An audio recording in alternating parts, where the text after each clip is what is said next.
ይህንን ቻናል የከፈትኩት በስደት ለምንኖር እህት ወንድሞቼ ድምጽ ለመሆንም ጭምር ነው።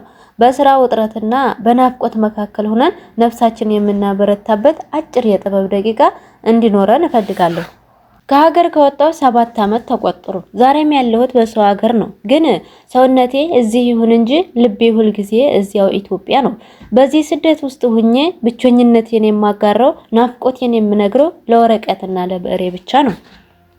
የግጥሙ ርዕስ ጭላንጭል ተስፋዬ ይላል።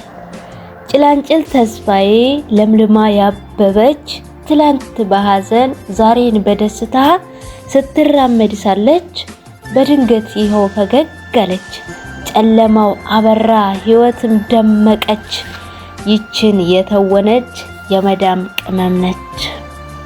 ጭላንጭል ተስፋዬ ነይልኝ ብዕሬ ከዚህ ያደረሽኝ አንቺ ነሽ ደብተሬ።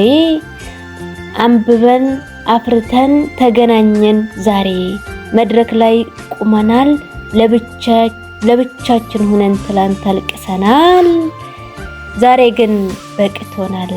ጭላንጭል ተስፋዬ ነይ ላመስግንሽ እኔም በተራዬ ስለዚህ ያበቃሽኝ ትንሿ ባትሪዬ መንገድ የምትመሪኝ ነሽና ባለ ሁለታዬ።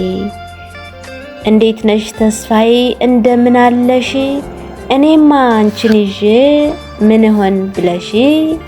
ትንሿ ተስፋዬ ዛሬ ታሪክ ሰራች ትላንት እያነባች ያለፈችው መንገድ በስኬት መሰላል ወጥታ በረረች።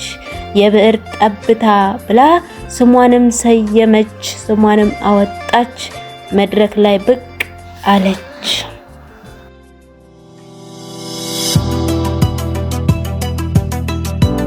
እህቴ ስደት እስር ቤት አይደለም። ስደት የስኬትሽ መነሻ ሊሆን ይችላል። እኔ ዛሬ እዚህ ስቱዲዮ ውስጥ ሆኜ የማወራሽ እንደ አንቺ መከራውን ቀምሼ ሌቱን በለቅሶ አሳልፌ ነው። ግን የማትበግሪ ሁኚ፣ ራስሽን ውደጂ፣ ለህልምሽ እገዢ። ያቺ ሻንጣ ይዛ የቆመችው ልጅ ዛሬ ታሪኳን የምትናገረው ባለሙያ ሆናለች። አንቺም ነገ ታሪክሽ ይቀየራል።